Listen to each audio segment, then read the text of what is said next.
નમસ્કાર. સામાજિક વિજ્ઞાનની અંદર આજે આપણે પ્રકરણ 5 ભારત આઝાદી તરફ પ્રયાણ એ પ્રકરણનો આપણે અભ્યાસ કરીશું.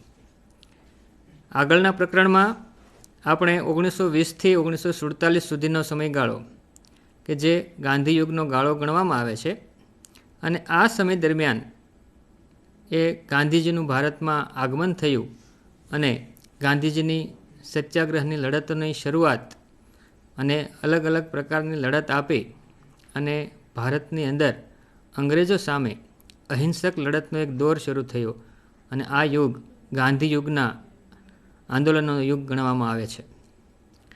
ભારતીય રાષ્ટ્રીય ચળવળનો આ બીજો તબક્કો છે. બંધારણીય હકોની પ્રાપ્તિની લડત માટેનો અને સાથે સાથે આઝાદીની લડતનો પણ એ આ યુગ ગણવામાં આવે છે. 1920થી 1947 દરમિયાન ભારતે આઝાદી તરફ પ્રયાણ કર્યું છે. આ આંદોલનો જે પ્રવાહોમાંથી પસાર થયા અને એની ઘણી બધી અસરો ઊભી થઈ એનો આપણે અભ્યાસ કરીએ. 1927માં સાયમન કમિશન અંગ્રેજ સરકાર દ્વારા મોન્ટફર્ડ એટલે કે મોન્ટેગ્યુ અને ચેમ્સફર્ડ 1919ના સુધારાની અંદર એક એવી જોગવાઈ કરવામાં આવી હતી કે આ સુધારાનો અમલ કઈ રીતે થયો છે અને આ સુધારાની જરૂરિયાત માટે 10 વર્ષ પછી એક કમિશન નીમવું એવું નક્કી કરવામાં આવ્યું હતું. પરંતુ 2 વર્ષ પહેલાં જ સાયમન કમિશનની નિમણૂક કરવામાં આવી. આ કમિશનના અધ્યક્ષ તરીકે જ્હોન સાયમનના અધ્યક્ષપણા નીચે કુલ 7 સભ્યોની એક સમિતિ બનાવવામાં આવી. આ કમિશન ભારતના લોકો માટે એ ભલામણ કરવાની હતી કે કેવા પ્રકારની એ જોગવાઈ કરવી. પરંતુ આ કમિશનની અંદર બધા જ સભ્યો એ અંગ્રેજ હતા. એક પણ ભારતીયને તેમાં સ્થાન આપવામાં આવ્યું ન હતું અને બધા જ સભ્યો અંગ્રેજ હોવાથી હિન્દીઓના દુઃખ દર્દને સમજી શકે એ વિચારથી એની અંદર હિન્દી સભ્યોને સામેલ કરવા એવી ભારતીયોએ ભલામણ કરવામાં આવી હતી. પરંતુ ભારતવાસીઓના આ ભલામણનો કોઈ સ્વીકાર કરવામાં આવ્યો નહીં અને આ સાયમન કમિશનની અંદર બધા જ અંગ્રેજ સભ્યો હોવાથી સાયમન કમિશનનો ભારતની અંદર વિરોધ કરવામાં આવ્યો અને તેનો બહિષ્કાર કરવાનું નક્કી થયું. સાયમન કમિશનનું જ્યારે ભારતમાં આગમન થયું ત્યારે ભારતની અંદર એ સમયે હડતાલ, સભા, સરઘસ અને સાયમન ગો બેક, સાયમન પાછો જા એવા સૂત્રોચ્ચાર અને નારાઓ અને કાળા વાવટાઓ સાથે એમનો વિરોધ કરવામાં આવ્યો.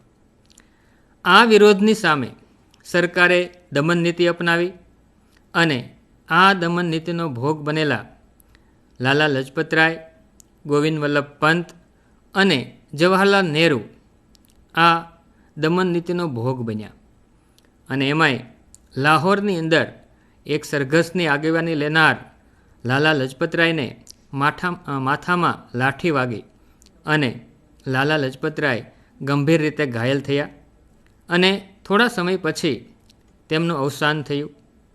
જ્યારે ગોવિંદ વલ્લભ પંત છે એ જીવનભર વિકલાંગ થઈ ગયા હતા. આમ સાયમન કમિશનનો વિરોધ કરનાર લોકોની સામે અંગ્રેજોની જે દમન નીતિ છે એ દમન નીતિનો ભોગ ભારતના ઘણા નેતાઓ અને કાર્યકરો અને વિરોધ કરનારા લોકો બન્યા હતા. લાલાજીના મૃત્યુના સમાચાર સાંભળી ભગતસિંહ, સુખદેવ, રાજગુરુ વગેરે ક્રાંતિકારીઓ ઉશ્કેરાયા અને આ લાઠીચાર્જનો જે આદેશ આપ્યો હતો એ અંગ્રેજ અધિકારી સાન્ડર્સની હત્યા કરવામાં આવી. આમ સાયમન કમિશનનો વિરોધ અને એમાં લાલા લજપતરાયની લાઠી વાગવાથી જે ઘાયલ થયા અને એમનું મૃત્યુ થયું તેના કારણે ભારતની અંદર શહીદ ભગતસિંહ જેવા ક્રાંતિકારી નેતા એ આપણી સામે આવ્યા. ત્યાર પછીના બનાવમાં આગળ વધીએ તો નહેરુ કમિટીની રચના કરવામાં આવી સાયમન કમિશનનો વિરોધ થયો. એટલે હિન્દી વજીર બર્કન હેન્ડે સાયમન કમિશનનો ખરડો રજૂ કરતા જણાવેલ કે હિન્દના નેતાઓ બધા પક્ષોને મંજૂર હોય એવું જો બંધારણ ઘડી આપે તો બ્રિટિશ સરકાર તેના અમલ કરવાનો એ વિચાર કરશે.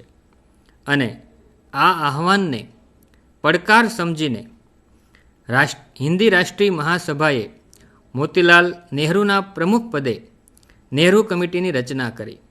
અને અંગ્રેજ બર્કનહેડ તરફથી જે એક આહવાન મળ્યું કે ભારતના લોકો આવું ન કરી શકે, ભારતના લોકો બધા જ પ્રજાને માન્ય હોય એવું બંધારણ ન ઘડી શકે એવી જે માન્યતા હતી, એની સામે એ પડકાર ઝીલી લઈને એ બંધારણ ઘડવા માટે એ એક અહેવાલ તૈયાર કર્યો અને જે નહેરુ અહેવાલ તરીકે એ ઓળખાય છે. આ અહેવાલની અંદર સાંસ્થાનિક સ્વરાજ એટલે કે ડોમિનિયન સ્ટેટ, સ્વતંત્ર ન્યાયતંત્ર, મૂળભૂત અધિકારો, પુખ્ત વયે મતાધિકાર વગેરેનો સમાવેશ કરવામાં આવ્યો હતો. પરંતુ અંગ્રેજ સરકારે આ નહેરુ કમિટીની ભલામણો છે એ સ્વીકારી નહીં. આપણે બંધારણનું ઘડતર એ પ્રકરણ આપણે જોઈ ગયા છે. તો આ બંધારણના ઘડતરની અગાઉ નહેરુ કમિટી અહેવાલમાં આપણા બંધારણના જે જોગવાઈઓ કરે એના અમુક મુદ્દાઓનો સમાવેશ એ આ નહેરુ કમિટી અહેવાલમાં એ કરવામાં આવ્યો હતો. મોતીલાલ નહેરુના આગેવાની નીચે આ નહેરુ કમિટી અને નહેરુ અહેવાલ એ તૈયાર કરવામાં આવ્યો હતો. પરંતુ અંગ્રેજોએ આ અહેવાલને સ્વીકાર્યો નથી. તેનાથી આગળ વધતા 1929ની અંદર પૂર્ણ સ્વરાજની માગણી, આ પૂર્ણ સ્વરાજની માગણી માટે 1929માં એ અંગ્રેજ સરકાર સામે એ જાહેરાત કરવામાં આવી. આ સમયે હિન્દી રાષ્ટ્રીય મહાસભામાં જવાહરલાલ નહેરુ, સુભાષચંદ્ર બોઝ જેવા યુવા નેતાઓ સક્રિય થયા હતા અને આ નેતાઓ પૂર્ણ સ્વરાજની માગણીના હિમાયતી હતા. નહેરુ કમિટીએ સાંસ્થાનિક સ્વરાજની માગણી સ્વીકારી હતી, જે અંગ્રેજોએ સ્વીકારી ન હતી. એટલે સાંસ્થાનિક સ્વરાજ નહીં, પરંતુ પૂર્ણ સ્વરાજ, સંપૂર્ણ સત્તા ભારતીયોના હાથમાં આવે એવા પ્રકારની એ માગણી કરવામાં આવી. અને આ માટે રાવી નદીના તટે લાહોર ખાતે જવાહરલાલ નહેરુના અધ્યક્ષપણા હેઠળ તારીખ 26 જાન્યુઆરી 1930ના રોજ હિન્દી રાષ્ટ્રીય મહાસભાના અંદર એ પૂર્ણ સ્વરાજનો ઠરાવ છે પસાર કરવામાં આવ્યો. અને 26મી જાન્યુઆરી 1930ના દિવસને સ્વતંત્રતાના શપથ લઈ પ્રથમવાર સ્વાતંત્ર્ય દિન છે ઉજવવામાં આવ્યો. અને ત્યાર પછી આઝાદી મળ્યા પછી આપણા બંધારણનો અમલ 26મી જાન્યુઆરી 1950થી કરીને આપણે આ દિવસને એ યાદગાર બનાવી 1930થી જે દિવસ આપણે સ્વતંત્રતા દિન તરીકે ઉજવતા હતા એને 1950 પછી આપણે પ્રજાસત્તાક દિન તરીકે ઉજવવાનું એ નક્કી કરવામાં આવ્યું છે. આપણે જવાહરલાલ નહેરુના અધ્યક્ષપણા નીચે આ જાહેરાત કરવામાં આવી હતી. ત્યારે આપણે એક વિડીયો જોઈએ અને જવાહરલાલ નહેરુના એ આપણા આઝાદી તરફના પ્રયાણમાં એમણે કરેલા પ્રયત્નોને આપણે યાદ કરી લઈએ. તારીખ 14 નવેમ્બર, આજનો દિન મહિમા, બાળ દિન. બાળકો દેશની મહામૂલી સંપત્તિ છે. નહેરુ ચાચાને બાળકો ખૂબ વહાલા હતા. તેમનો જન્મદિવસ 14 નવેમ્બર ભારતમાં બાલ દિન તરીકે ઉજવવામાં આવે છે. સ્વતંત્ર ભારતમાં જવાહરલાલ નહેરુ વડાપ્રધાન થયા. તેમને પ્રકૃતિ અને પ્રકૃતિના સંતાન સમા બાળકો પર અનહદ પ્રેમ. તેઓ ભારપૂર્વક કહેતા કે બાળકો ભાવિ ભારતના ઘડવૈયા છે. બાળકોને આપણે ભૂલીએ નહીં, તે માટે 14 નવેમ્બર આવતો પોતાનો જન્મદિવસ બાલ દિન તરીકે ઉજવવાની ઈચ્છા કરી અને ત્યારથી જ જવાહરલાલ બાળકોના વહાલા નહેરુ ચાચાને નામે જાણીતા થયા. જવાહરલાલ નહેરુની રાજકીય કારકિર્દી પર દૃષ્ટિપાત કરીએ તો ભારત સ્વતંત્ર થયું અને ભારતના પ્રથમ વડાપ્રધાન બનવાનું સૌભાગ્ય તેમને પ્રાપ્ત થયું. 17 વર્ષની વડાપ્રધાન પદની સુદીર્ઘ કારકિર્દીમાં તેમણે અનેક મહત્વની ભૂમિકા પાર પાડી અને વિકટ પડકારોનો સામનો કર્યો. સ્વાતંત્ર્યોત્તર ભારતમાં ઉદ્યોગ અને ખેતી ક્ષેત્રમાં જે નોંધપાત્ર પ્રગતિ થઈ તેનું શ્રેય પણ નહેરુને આપવામાં આવે છે. નૂતન ભારતના આ અભિજાત સર્જકે ભારત પાકિસ્તાનના ભાગલાના ઝેરને પચાવ્યું, ચીન સાથેના યુદ્ધને પણ જીરવી જાણ્યું. વડાપ્રધાનના ગરિમાપૂર્ણ પદ પર હોવા છતાં વિવિધ કાર્યક્રમો અંતર્ગત બાળકોને પૂરતો સમય આપતા, બાળકો પ્રત્યે પ્રેમ રાખવો અને બાળકોની પૂરી કાળજી રાખવી એ સમાજનું કર્તવ્ય છે. નહેરુ ચાચાનો બાળકો પ્રત્યેનો પ્રેમ એક આખું પુસ્તક ભરાય એટલા ઉદાહરણોથી ભરપૂર છે. पहला कर्तव्य, पहला फर्ज किसी मुल्क के लिए, किसी कौम के लिए क्या होता है? पहला फर्ज है अपनी आज़ादी को मजबूत करना, कायम रखना. हर बात को इसी गज से नापना होता है. ये चीज़ हमारे मुल्क की आज़ादी को कायम रखती है, हमारे मुल्क की एकता को कायम रखती है, हमारे मुल्क की तरक्की करती है कि नहीं. अगर हम में से कोई इस बात को भूल जाएं और बातों को सामने रखें, अगर हम में से कोई अपने सूबे को सामने रखें, अपने प्रांत और प्रदेश को, मुल्क को भूलकर अगर हम कहीं इस संप्रदा में या दूसरी संप्रदा में जाएं, अगर हम अपनी जात को, कास्ट को आगे रखें मुल्क के, अगर हम अपनी भाषा को आगे रखें मुल्क के, तो हम तबाह हो जाएंगे और मुल्क तबाह होगा. अपनी जगह पे सब बातें अच्छी हैं.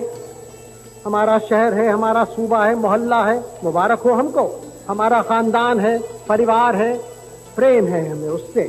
लेकिन जहां हमने अपने परिवार को मुल्क के ऊपर रखा, जहां हमने अपने शहर को, प्रदेश को, भाषा को, संप्रदा को, किसी चीज को हमने अपने देश के ऊपर रखा, तो देश फिर से गिरने लगा और यकीनन गिरेगा.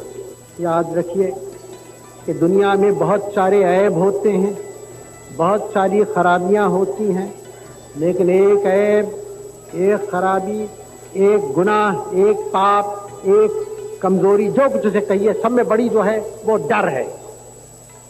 डर से ज्यादा बुरी चीज कोई नहीं, क्योंकि जितनी खराबियां दुनिया में हैं सब डर की औलाद है. एक दफे कौम में या इंसान में डर आ जाएगा तो फिर और सब खराबियां उसमें आ जाएंगी. वो झूठा होगा, मक्कारी करेगा, हर किस्म की बात करेगा, उसका सिर नीचा होगा, उठ नहीं सकता. अगर हम में से कोई इस बात को भूल जाएं कि उनका पहला धर्म और कर्तव्य क्या है, उन्होंने अपने मुल्क के साथ वफादारी नहीं की, धोखे से, गलती से. ये बात समझनी और आज के दिन हमें आपको सबों को समझनी है और इस बात का पक्का इरादा करना है कि हम ऐसी कमजोरियों को हटाएंगे अपने मुल्क से. બાળક પ્રભુનો પૈગંબર છે. સંસાર ઉપરનું પવિત્ર પુષ્પ એટલે શિશુ. આ ઉક્તિને સાકાર કરવા આજનો દિવસ આપણે પરિવાર, શાળા અને સમાજના બાળકોને આપીએ અને તેમના નિર્દોષ આનંદમાં સહભાગી થઈએ. 1929માં અંગ્રેજ સરકારના વિરોધ સામે એક કાર્યક્રમ આપવામાં આવ્યો અને 1930થી સવિનય કાનૂન ભંગની ચળવળ, આ આંદોલન શરૂ કરવામાં આવ્યું. અને આ આંદોલનના એક ભાગરૂપે ગાંધીજીએ દાંડી ગામના દરિયા કિનારે જઈ મીઠાના કાયદાનો ભંગ કરવાનું નક્કી કર્યું. જેના માટે દાંડી યાત્રા એ કરવામાં આવી અને આ દાંડી યાત્રા 12મી માર્ચથી 6ઠી એપ્રિલ 1930 દરમિયાન એ યોજાઈ હતી. મીઠાના કાયદાનો ભંગ કરવા માટે થઈને આ દાંડી યાત્રા છે કરવામાં આવી હતી. અંગ્રેજ સરકારે મીઠાના ઉપર એક મામૂલી ટેક્સ નાખ્યો હતો. આ મામૂલી વેરા ઉપર ગાંધીજીએ નક્કી કર્યું કે મીઠાનો ઉપયોગ સમગ્ર ભારતમાં બધા જ લોકો કરતા હોય છે અને આ મીઠાના ઉપર વેરો લેવાનો અધિકાર અંગ્રેજ સરકારને નથી. અને એટલા માટે સવિનય કાનૂન ભંગ એટલે કે અંગ્રેજ સરકાર જે કોઈ કાયદો ઘડે એ કાયદાનો એ વિનય સાથે વિરોધ કરવાનો આવો એક કાર્યક્રમ ગાંધીજીએ દાંડી યાત્રા રૂપે આપણને આપ્યો. અને 11મીની સાંજે આશ્રમની અંદર હજારો લોકોની જનસભાએ એ ગાંધીજીએ સંબોધી અને આ જનસભાની અંદર ગાંધીજીએ સત્યાગ્રહનો એ સંદેશો આપ્યો. લોકોને ધરપકડ થાય તો પણ મક્કમતાપૂર્વક અહિંસક રીતે સરકાર સામે લડત આગળ વધારવાનો અનુરોધ કર્યો. અમદાવાદની અંદર સાબરમતી હરિજન આશ્રમમાં, એટલે કે હવે ગાંધી આશ્રમ તરીકે ઓળખાય છે, ત્યાંથી 12મી માર્ચ 1930ના રોજ વૈષ્ણવ જન તો તેને રે કહીએ જે પીડ પરાઈ જાણે રે આ ગીત ગવાયું અને ભણે નરસૈયો જેનું દર્શન કરતા કુળ 71 તાયરા રે એ સાથે એ ગીત પૂરું થતાં અને ગાંધીજીએ દાંડી યાત્રા માટે મહાપ્રયાણ શરૂ કર્યું. શૂર સંગ્રામ કો દેખ ભાગે નહીં, દેખ ભાગે સોય શૂર નહીં સાથે ગાંધીજીના નેતૃત્વ નીચે તેના સાથીદારો સહિત દાંડી કૂચની શરૂઆત કરી.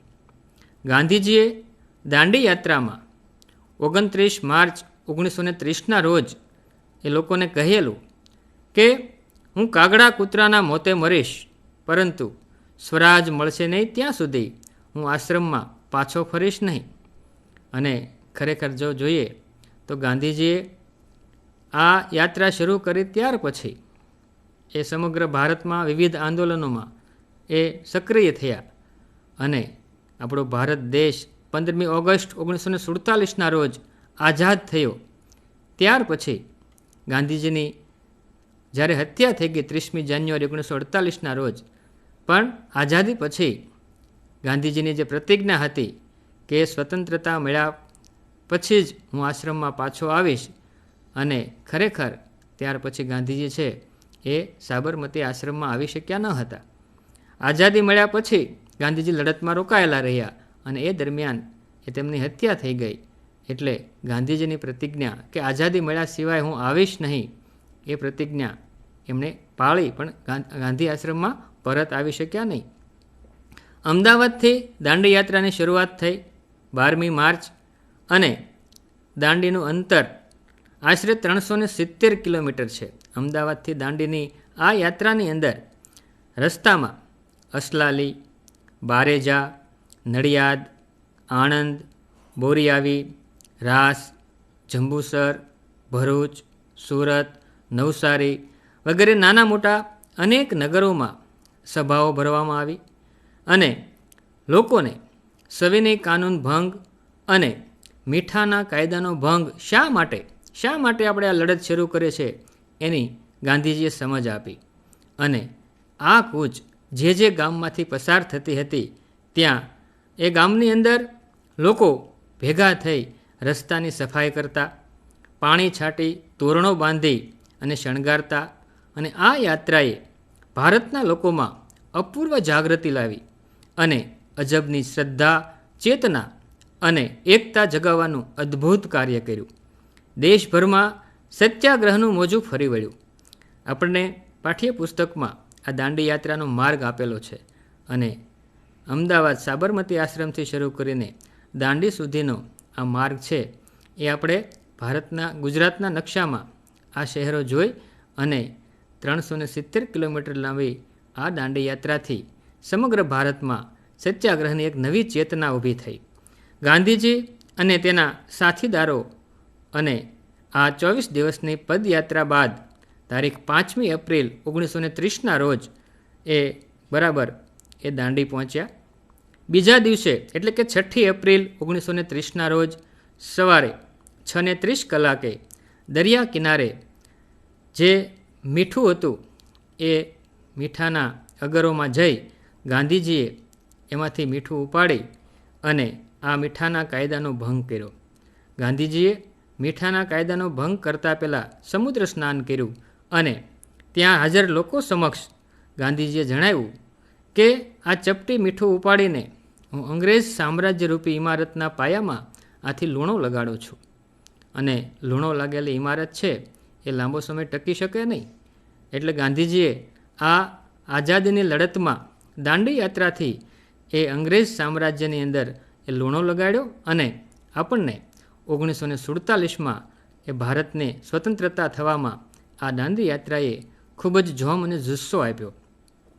આ સમયે મહાદેવભાઈ દેસાઈએ આ દાંડી યાત્રાને મહાભિનિષ્ક્રમણની સાથે સરખાવે છે અને આ દાંડી યાત્રાનો અહેવાલ લેવા માટે દેશ વિદેશના અનેક પત્રકારો, ફોટોગ્રાફર્સોએ આ દાંડી યાત્રાની મુલાકાત લીધી હતી અને તેનો અહેવાલ એ વર્તમાનપત્રોમાં એ પ્રસિદ્ધ થતો હતો. આમ 12મી માર્ચ સાબરમતી આશ્રમથી શરૂ થયેલી આ જગવિખ્યાત દાંડી કૂચ એ એની ભૌતિક સમાપ્તિ હતી, પરંતુ બ્રિટિશ સામ્રાજ્યરૂપી ઇમારતમાં લૂણો લગાડવાની એ શરૂઆત થઈ ગઈ હતી અને આ આખા દેશની અંદર સવિનય કાનૂન ભંગની એ ચળવળ શરૂ થઈ. સરકારે દમનનો કોરડો વીંજ્યો અને લોકો સમક્ષ લાઠીમાર, ધરપકડો, ગોળીબાર, સ્ત્રીઓ અને બાળકો ઉપર જુલ્મ આચર્યા. તેમ છતાં આ લડતનું જોર છે એ ઘટ્યું નહીં.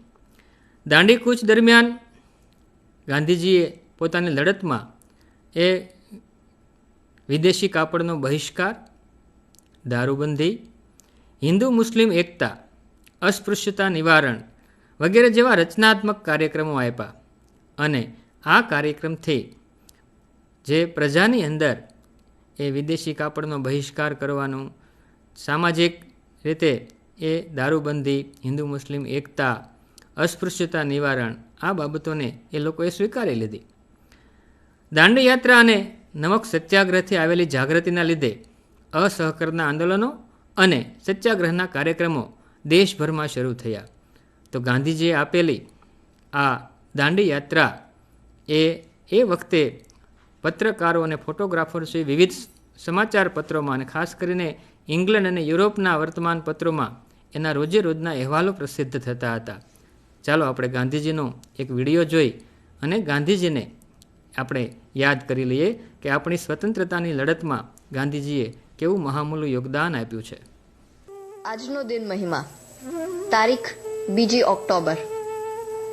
સાબરમતીના સંત અને યુગ પુરુષ મોહનદાસ કરમચંદ ગાંધીનો જન્મ તારીખ 2 ઓક્ટોબર 1869ના રોજ પોરબંદર મુકામે થયો હતો. વિદ્યાર્થી તરીકે તદ્દન સામાન્ય અને યુવાન થયા ત્યાં સુધીમાં કેટલીક અક્ષમ્ય ભૂલો પણ કરી બેઠા, પરંતુ ભૂલનું પુનરાવર્તન ન થાય એ માટે ભારે જાગૃત.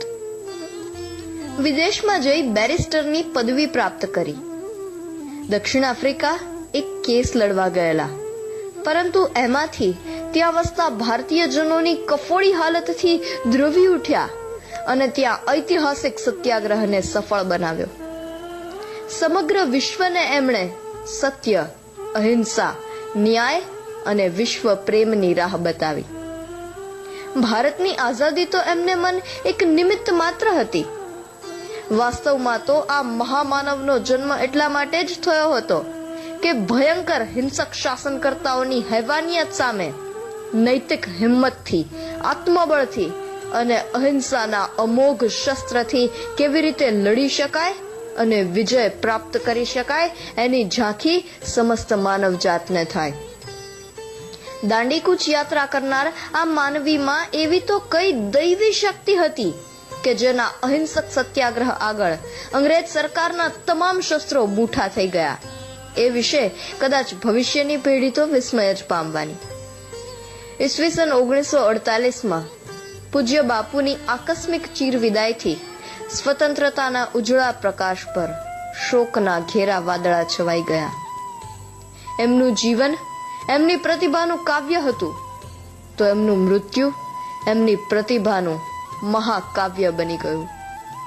एक हाथ से तो ताली नहीं बन सकती है. मुझको सब हाथ मिले तब बड़ी ताली में बजा सकता हूँ और तब मैं सारी दुनिया को हंसा सकता हूँ.